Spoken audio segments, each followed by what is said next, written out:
तूने मेरा स्मरण रखा। तो यहाँ पर जितनी भी चीजें हैं सारी चीजें उन्हीं की हैं। और अगर वो कह भी रहे हैं कि तू मुझ में ही रख दे, मई बुद्धि निवेश है, तू मुझ में ही बुद्धि को निवेश कर दे, निवेश मतलब लगा दे, निवस्यसि मयि ये, और तू जब पूरी तरह से लगा देगा और तू मुझ में ही निवास करेगा, इसमें कोई भी संशय नहीं है। इतना आश्वासन के साथ साथ कह रहे हैं कि इसमें कोई डाउट नहीं है कि तू सोचे मैंने लगा दिया। निवेश करना अभी होता है ना, जैसे हमने कोई शेयर मार्केट में पैसा लगा दिया और घाटा होगा कि नफा होगा, उन्होंने कहा तू ये भी मत सोच, तुझे यहाँ प्रॉफिट ही प्रॉफिट होगा, तू निवेश तो कर, लगा तो सही अपने मन को, मन रूपी धन तू यहाँ दे जा, तो वो सारा धन तेरा रूपांतरित हो जाएगा और तेरा लाभ ही लाभ होगा, तेरा नुकसान नहीं होगा। तू एक बार विश्वास करके तो देख। इतना विश्वास दे रहे हैं उद्धव ना संशय, इसमें संशय भी नहीं है। अर्जुन के सामने इनको कितना मतलब बोलना पड़ रहा है, जो कि इतना समझाना पड़ रहा है।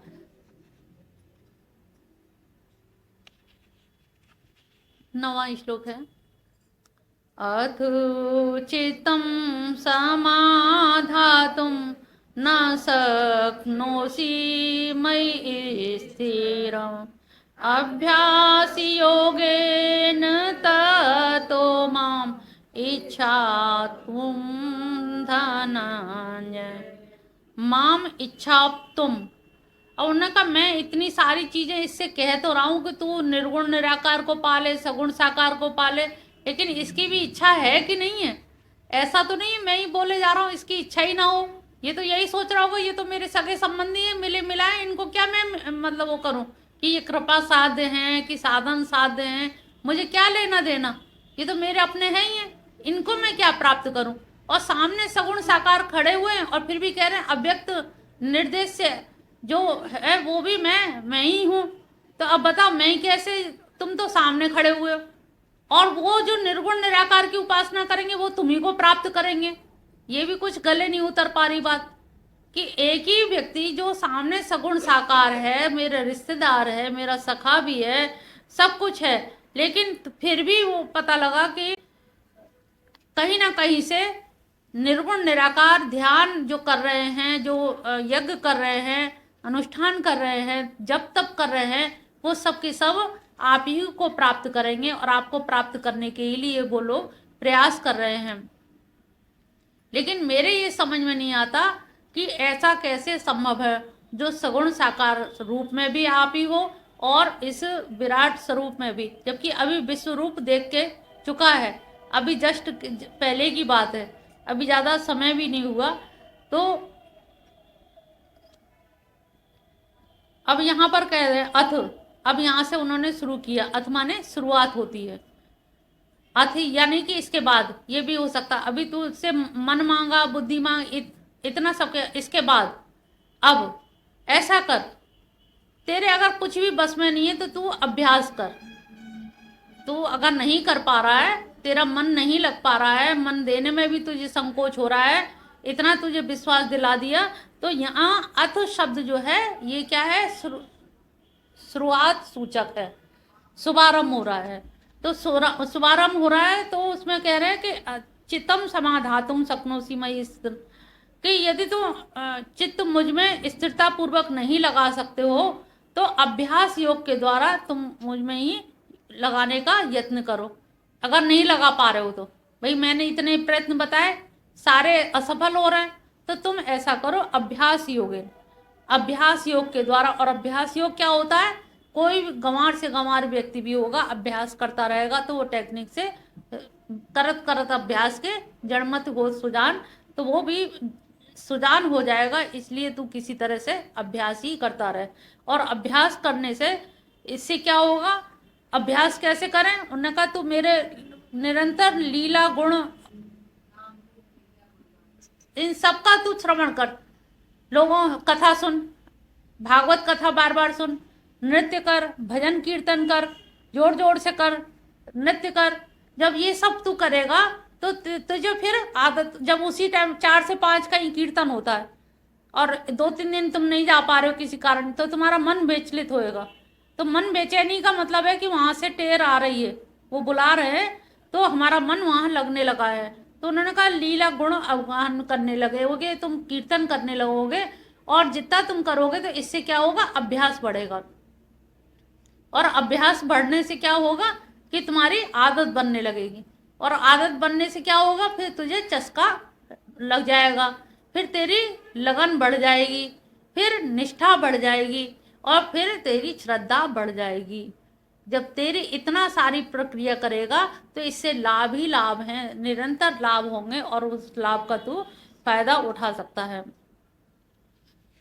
तो तेरी ज्ञानेंद्रिय और कर्मेंद्रिय, क्योंकि हमारा मन चंचल जो होता है, तो मन काम करता है ज्ञानेंद्रियों के द्वारा या कर्मेंद्रियों के, और दोनों तो भजन कीर्तन में लगा दी दोनों इंद्रियों, तो मन क्या है, अपने आप ही संयमित हो जाएगा।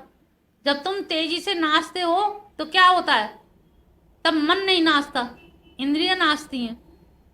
जब तुम नाचते हो तो मन स्थिर हो जाता है, और जब तुम स्थिर रहते हो तो मन नाचता है। बैठे हो चुपचाप तो मन सोच रहा है कैसे करें, कितने बज रहे होंगे, कि कब खत्म होगा, कैसे जाएंगे, क्या है।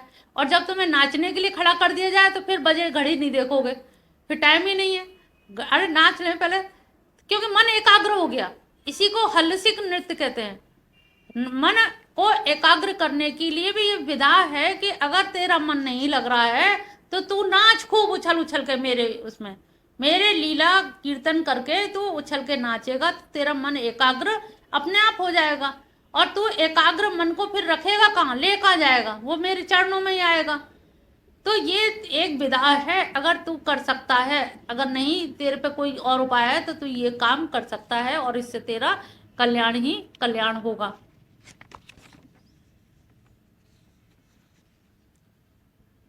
दसवां है, अभ्यासे अप्यसमर्थो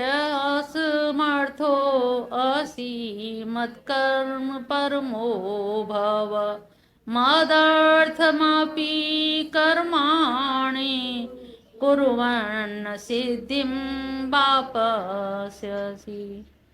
यदि तू अभ्यास से असमर्थ हो असी, अगर तू अभ्यास करने में भी अगर असमर्थ है, इसमें भी अगर असमर्थ है, तो तू मत कर्म परमो भव, तो तू अपने जितने भी कर्म कर रहा है तू मेरे लिए कर, तू मुझे समर्पित कर दे या मेरे लिए करना शुरू कर दे, और मेरे लिए मदर्थम अपि कर्माणि, और मेरे लिए कर्म करते हुए तू क्या मिलेगा, तुझे सफलता ही सफलता मिलेगी।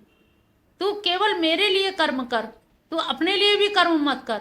अपने लिए करेगा तो हानि लाभ सोचेगा, फेल पास सोचेगा, तो उन्होंने कहा मेरे लिए कर, और फिर तुझे हानि लाभ से कोई लेना देना नहीं रहेगा। तो अगर तू नहीं कर पा रहा है तो मेरे लिए अभ्यास करने में असमर्थ है, तो कर्म में लग जा, तू खूब कर्म कर, और इतने कर्म कर कि वो कर्म करते करते भी सारे, जब कर्म करेगा तो वो सब मेरे लिए होंगे, और मेरे लिए किए गए कर्मों में तेरा जय पराजय, हानि लाभ, सुख दुख, इन सब से तू मुक्त हो जाएगा, और तुझे अपने आप ही सिद्धि लाभ तो हो ही जाएगी। अथे तदसक्तो असि कर्तुम् उद्योगमाश्रित सर्व कर्म फल त्यागम तत कुरु यतात्मवान। अगर इस पे भी तू तैयार नहीं है तो अब देखो भगवान कितने नीचे उतरते आ रहे हैं, कितने ऑप्शन, इस पे भी तैयार नहीं है, अगर ये भी नहीं है, इसमें भी असमर्थ है, तो तू मेरा मध्योग आश्रित, फिर वही कह दिया, तू मेरा आश्रय ले ले। तेरे पे काम नहीं हो पा रहा है तो तू मेरा आश्रय ले ले, आश्रय लेके बैठ, और आश्रय लेने में भी तू अपने इंद्रिय जितने यतात्मा, यानी कि अपनी इंद्रियों को, मन को वश में कर ले, और वश में करके क्या है, सर्व कर्म फल त्याग, जितने भी तू कर्म कर रहा है उन सारे कर्मों के फल का त्याग कर दे। तू सोच ही मत कि मैं अच्छा होगा कि बुरा होगा, इस सोच से तू बाहर निकल जा, क्योंकि तू काम मेरे लिए कर रहा है। जब हम किसी और के लिए काम करते हैं तो हमें क्या लगता है, सफलता मिले ना मिले भगवान की इच्छा, उसका भाग्य, भगवान चाहेंगे तो हो जाएगा, भगवान नहीं चाहेंगे तब तुम्हें भगवान ही भगवान याद आता है। और जब अपना काम होता है तो भगवान हमारा काम हो जाए, हम रहते हैं, तो हम रहते हैं तो वहीं पर हमारे काम बिगड़ जाते हैं। उन्होंने कहा तू अगर ये भी नहीं कर पा रहा है, अपनी इंद्रियों को भी संयमित नहीं कर पा रहा है, तो जो कर्म कर रहा है उन कर्म फल को त्याग दे, वो सब मेरे हिस्से में कर दे। हानि होगी तो मेरी होगी, घाटा नाफा मुनाफा जो होगा वो मेरा ही होगा, तू इस पर भी राजी हो जा। लेकिन शर्त क्या है? आश्रित, मेरे आश्रित होके कर्म कर। ऐसा नहीं कि काम में फल अच्छा मिल गया तो मेरा हो गया, मैंने मेहनत करी देखो फल मिला कि नहीं मिला। उन्होंने कहा आश्रित हो जा। इसमें एक एक शब्द का बड़ा वो गूढ़ है, बहुत हल्के से नहीं लेना है। उन्होंने जो बात कही है लग तो बहुत हल्की रही है, लेकिन भारी बहुत है। एक एक शब्द अगर अप्लाई करोगे तो बहुत कठिन है। उनके पूरी तरह से आश्रित होना बहुत कठिन काम है। जहाँ द्रौपदी हर समय उनके साथ रहती थी, लेकिन वो भी पूरी तरह से आश्रित होने में भी समय लग गया। तो वही हम लोग भी जानते हैं कि भगवान ही सबके आश्रय हैं, लेकिन पहले हम सबको फ़ोन कर लेते हैं, सबको आजमा लेते हैं, जगह जगह से अप्रोच लगवा लेते हैं, बाद में फिर कहते हैं प्रभु अब तो तुम ही हो, अब तो तुम ही हो, यानी कि अब और कोई नहीं बचा है, तब हम भगवान को पुकारते हैं। तो ये उन्होंने कहा कि मेरे आश्रित, तुम जब मेरे आश्रित होगे तब, और जब तुम्हारी इंद्रियां नहीं संयमित हो पा रही है, तब तुम सारे कर्म फल का त्याग कर दो, मेरे लिए समर्पित कर दो।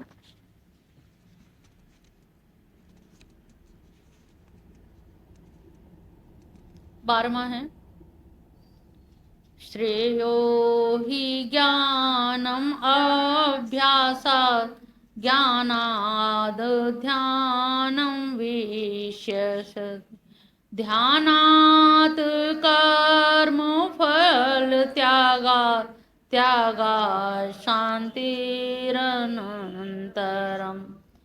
अब यहाँ से फिर उन्होंने शुरू किया, ध्यान से अभ्यास, अगर अभ्यास नहीं कर पा रहा है तो अभ्यास से ज्ञान श्रेष्ठ है। अगर तू ऊपर, अर्जुन को कहीं ये ना हो जाए कि ये तो मुझे नीचे ही उतारते ले जा रहे हैं, बिल्कुल मजदूरी बना दिया, लेबर ही बना दिया कि तू काम कर, बार बार अभ्यास कर ले, तू ये इसका अभ्यास कर उसका अभ्यास न कर, ये कहीं अवसाद में ना चला जाए, जो मनोबल तैयार हुआ है वो भी ना गिर जाए। तो इसलिए उन्होंने कहा नहीं, तुझमें बुद्धि तो है ही है, छत्री है, बाहुबल है, लेकिन बुद्धि भी है, कोई कमी नहीं है तेरे अंदर। तो इसलिए यहाँ पर कहा श्रेयो ही ज्ञानात् अभ्यासात्, तो अभ्यास से ज्ञान श्रेष्ठ है और ज्ञान से ध्यान श्रेष्ठ है। ध्यानात् कर्मफल त्याग, और ध्यान से कर्मफल का त्याग श्रेष्ठ है, क्योंकि कर्म फल का त्याग करने के पश्चात शांति प्राप्त होती है। श्रेष्ठ क्यों है? क्योंकि जब हमने फल ही त्याग दिया तो अब हमें कोई चिंता नहीं रही, जो भी मिला वो हमें शांति ही देगा। तो अगर तुझे अभ्यास भी कठिन लग रहा है, बार बार बोरियत हो रही, क्या बार बार यही रिपीट करते रहो, हमारा तो मन नहीं लग रहा, मन नहीं लग रहा, तो उन्होंने कहा ज्ञान, ज्ञान नहीं हम तो ध्यान।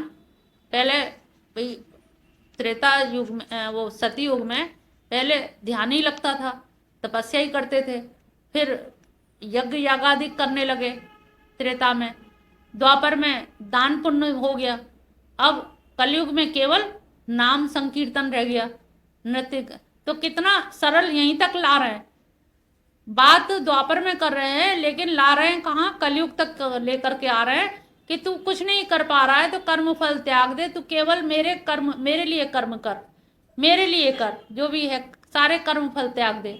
तो अगर तू ऐसा सोच रहा है कि मुझे बिल्कुल कलयुग में लाके खड़ा कर दिया, तो उन्होंने कहा तू ध्यान कर ले, ज्ञान प्राप्त कर ले, लेकिन तेरी रुचि भी तो हो ना वैसी। रुचि तो क्षत्रिय की है, तो ज्ञान की रुचि तो है नहीं है, और ध्यान के लिए तो एकाग्रता चाहिए, एकाग्री क्रियते सम्यक अधीयते, तो वो है नहीं तेरे अंदर। जब वो है नहीं है तो वो कर सकता नहीं है, तो उनको मालूम है। लेकिन ऑप्शन देने में क्या है, विकल्प देने में तो कोई कमी उन्होंने छोड़ी है नहीं है, कि विकल्प तो इतने दे दो कि ये ना कहे कि मुझे ऐसा कैसे उन्होंने समझ लिया। 13वां है, अद्वेष्टा सर्वभूतानां मैत्र करुण निर्ममो निरहंकार सम दुख सुख क्षमी संतुष्ट सततं योगी यतात्मा दृढ़ निश्चय मयार्पिते मनोर्बुद्धि मद भक्त सामे प्रिय। अब यहाँ पर भक्त के लिए कितनी बड़ी बड़ी कंडीशन रख दी है। साधन चतुष्ट है तो तुम लोगों को कठिन लग रहे थे, अब यहाँ पर देखो ये तुम काम करना कितना कठिन है। अद्वेष्टा, हम और द्वेष ना करें। उसने हमारी जमीन इधर हड़प ली और बाउंड्री वॉल यहाँ तक बना ली और हम उससे द्वेष ना करें, मित्रता का व्यवहार करें, ये तो बहुत मुश्किल है। वो कह रहे पर ये तो सर्वभूता नाम, ये तो तुम्हें अद्वेष्टा तो सर्व सभी के प्रति होना पड़ेगा और सबके प्रति हम अद्वेष्टा हो नहीं सकते। तुम सभी लोग देख लो, भक्त बनने के लिए तो सब तैयार हैं, लेकिन अद्वेष्टा होने के लिए सब तैयार नहीं होंगे। पड़ोसिन से थोड़ा बहुत बैर तो रहता ही है, दौरानी जिठानी में थोड़ा तो ईर्षा रहेगी रहेगी, उसे कैसे छोड़ दें। भक्त सो है ही हम, भगवान कृष्ण तुम्हारे ही भक्त हैं और हम किसी की भक्ति करते नहीं हैं। तो उन्होंने कहा तुम भी सुन लो, पहले अद्वेष्टा होना पड़ेगा तुम्हें। कहले ये होना बड़ा मुश्किल है। कहले जब ये हो जाए तब आ जाना मेरे पास, रियाज करो, तब तक अभ्यास करो। और एक आध के नहीं सर्वभूता नाम, उन्होंने कहा कुछ से बैर कर लो, कुछ से दोस्ती कर लो, उन्होंने कहा ये नहीं चलेगा। सर्वभूता नाम, सबके लिए मैत्रिता हो, सब में सबके प्रति मित्र भाव भी हो। भाई बैर ना करे ये तो सही है, लेकिन मित्रता भी हो ये कैसे हो सकता है? मित्र भाव हो ये तो और भी मुश्किल है। फिर करुण एवं चा, और करुणा भी हो। उसने जिंदगी हमारी तबाह कर दी और हम करुणा करें उस पर, ये तो बहुत कठिन काम है। इससे तो साधन चतुष्टय कर ले वो ज्यादा सही है। कन्हैया तुम्हारी भक्ति में तो इतनी शर्तें और इतनी कठिन है और इतनी सहज ढंग से रखा दी, जैसे घी में बूरा दे रहे कि निर्ममो निरअहंकार। निरअहंकार की भी हम लोग कहते हैं निरअहकार हो जाएंगे हो जाएंगे, लेकिन जब साड़ी पहन के चमक के चलते हैं फिर कहते हैं अरे हमसे ज्यादा कौन है। आज तो हम स्मार्ट लग रहे हैं ना, कुछ भी कहो, रंगत तो है चेहरे पे अभी भी। निर्ममो, ये निर्मम शब्द मत ले लेना, निर्धन मम, मेरा नहीं है। अब आपको मैंने तो घर बनवाया, खड़े हो गए और तुम कहो कि निर्मम।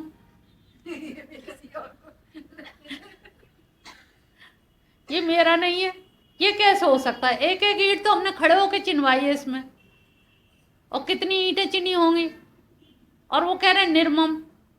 उन्हें कहना ही पड़ेगा, जब निकलोगे यहाँ से द्वार से ना, तब निर्मम ही हो जाएगा।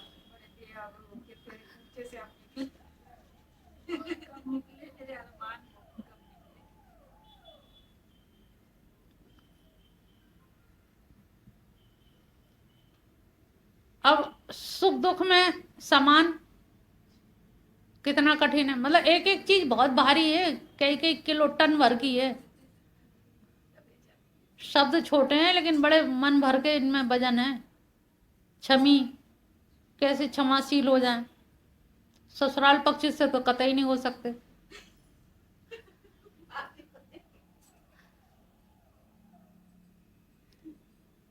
भाई बहू जब खिचड़ी में भाई आता है तो घी डालती है खिचड़ी में, तो अपने भाई की थाली में ज्यादा घी डालती है और देवर की में एक बूंद टपकाती है।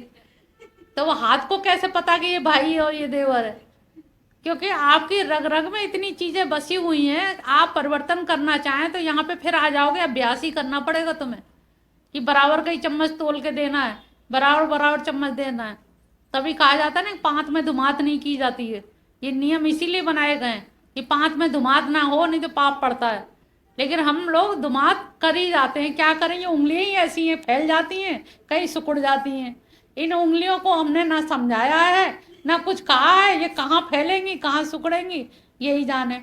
तभी भगवान कह रहे अभ्यास कर लो तो शायद सही रहेगा। एक मेजरमेंट, एक पैमाना बना लो कि हाँ बराबर देनी दावत में, किसी से पक्षपात नहीं करना है। तो यहाँ पर क्षमाशील भी होना है, सुख दुख सब में समान होना है, संतुष्ट। आज तक कोई संतुष्ट हुआ है? जो जहाँ है वहीं से असंतुष्ट खड़ा है वो। ये और होता तो ज़्यादा सही थी। गाड़ी तो है लेकिन बड़ी लंबी गाड़ी नहीं है, ऊंची तो है लेकिन सेडान जो है वो नहीं मिल पा रही है। गाड़ी तो है लेकिन ड्राइवर अच्छा हो। मतलब कोई भी अंत नहीं है इच्छाओं का, कोई भी संतुष्ट नहीं है। इच्छाओं का अंत नहीं कहने का मतलब है संतुष्ट नहीं है। सततम योगी यतात्मा दृढ़ निश्चय, इससे सबसे अच्छा है मय अर्पित मनोबुद्धि। इन सब झंझटों में पड़ने से अच्छा है कि मय अर्पित, मेरे ही अर्पित कर दो मन और बुद्धि को। क्योंकि मन क्या है, संकल्प और विकल्प करता है, सोचता है कि इसमें ज़्यादा अच्छी साड़ी है मेरे पास नहीं है, उन्होंने कहा मन ही दे दे तू मुझे, सोचना छोड़ देगा। अब वो ये सोचेगा कि पोशाक कैसी लाएं, भगवान जी की पोशाक कैसी बनाई जाए। तो सोचेगा तो सही, लेकिन वो सोचेगा कैसे, मेरे परिप्रेक्ष्य में सोचेगा। क्योंकि मन का काम है संकल्प करना। आपके 56 भोग लगाएंगे, आपके ये चीज लाएंगे, तो उसने कम से कम सोच रहा है, लेकिन मेरे बारे में सोच रहा है। और विकल्प भी वो मेरे ही बारे में। तो जो सोचा विचारी चल रही है, मन का जो काम है वो अपना काम तो करेगा ही। तो उसका जो काम है वो सब भगवान को समर्पित कर दो। जब सोचना ही हमारा धर्म है तो सोचने का काम हम भगवान को समर्पित कर दें तो हमें मन में शांति मिल जाएगी। हमारा समर्पित भाव बन जाएगा। हमारी इंद्रियों की जो उथल पुथल है, मन की जो बुद्धि की उथल पुथल है, वो शांत हो जाएगी। मद भक्ता सामय प्रिय, जो दृढ़ निश्चयी है, यतात्मा है, इस तरह के जो लोग हैं, संयत चित्त वाले हैं, वो भक्त मुझे प्रिय हैं। उनके प्रिय होना कितना कठिन काम है। उनका प्रिय होने में इसीलिए कहते हैं ना कि भगवान कृष्ण को रिझाना बहुत कठिन काम है। किसी देवी देवताओं को तो रिझा सकते हो, लेकिन कृष्ण को रिझाना बहुत कठिन है। उनको मना पाना बहुत कठिन है, क्योंकि शर्तें इतनी भयंकर हैं। उनकी शर्तों पे खरे उतरना, बड़े बड़े योगी सन्यासी नहीं उतर पा रहे, तो हमारे जैसे लोगों की तो क्या बिसात है। तो मद भक्त सामय प्रिय, जो इस तरह के मेरे भक्त हैं वो मेरे लिए प्रिय हैं। और प्रिय तो होंगे जब सब कुछ मिट ही जाएगा। तो यहाँ पर उन्होंने कहा कि देखो, तुम्हें अगर गुस्सा भी आ रही हो ना तो वो भी मेरे ऊपर कर लो। जैसे होता है ना कि गंगा जी में आजकल गंदे नाले टेंडी के भी मिल जाते हैं, और फिर भी हम लोग आचमन कर लेते हैं, क्योंकि यही गंगा जी वो जल भर के ले आते हैं, पूजा में रख लेते हैं, क्योंकि वो गंगा जी हो गए। तो वो कह रहे हैं भगवान तुम्हारे बुरे जो विचार है ना, वैराग्य की तो बात सुनी है, तुम्हारा जो राग है, तुम्हारी जो काम वासना है, जो काम भाव है, वो भी मुझे ही दे दो, क्योंकि वो यहाँ आके पवित्र हो जाएंगे। जैसे गंगा जी में जाके सब पवित्र हो जाते हैं, और मैं तो, मेरा कैसा है व्यक्तित्व, अथाह समुद्र की तरह, सारी नदियां उसमें जाती हैं, लेकिन समुद्र में फिर भी कभी बाढ़ नहीं आती है, समुद्र वहीं की वहीं रहता है।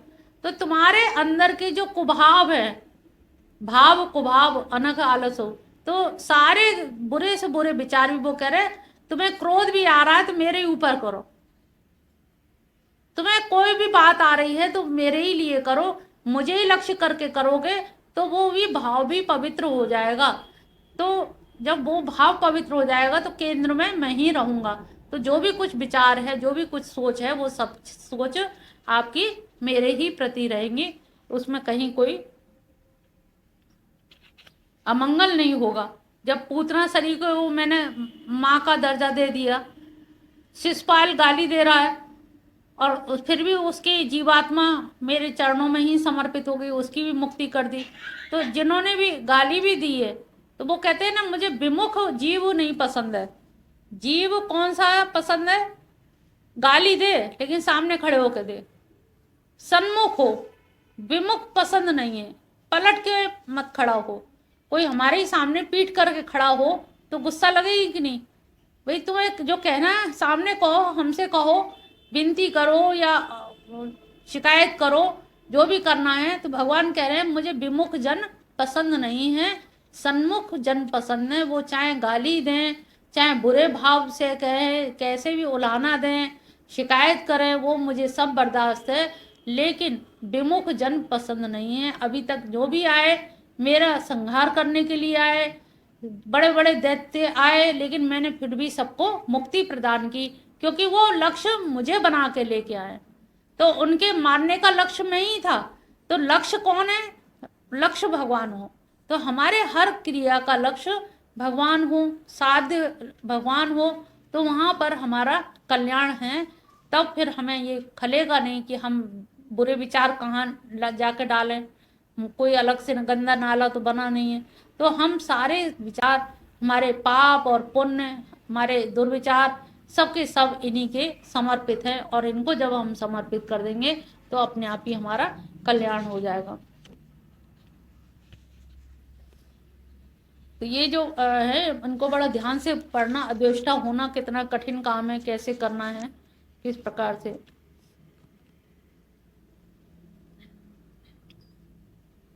15वां श्लोक है, यस्मानुद्युजते लोको लोकानुद्युजते च हर्षमर्ष भयोद्विग्नः मुक्तो यश मे प्रिय।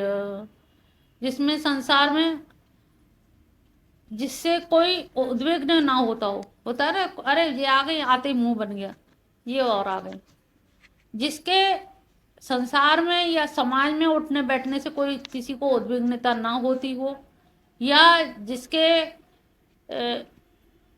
उपस्थित होने से या जिसको देख करके किसी व्यक्ति के मन में ना उद्विग्नता हो, या जो लोगों को देख करके उद्विग्न ना हो, ऐसा व्यक्ति निरुद्विग्न होता है, समबुद्धि होता है, क्योंकि उसके अंदर कोई घृणा नहीं है जिससे वो दूसरों को देख करके घृणित भाव करे, या उससे कोई घृणा नहीं करता है कि वो इतना दुष्ट नहीं है कि जिसके आने से लोग कहेंगे ये कैसे आ गए, इन्हें कहाँ बैठाएं, ये और आ गए, इन्हें।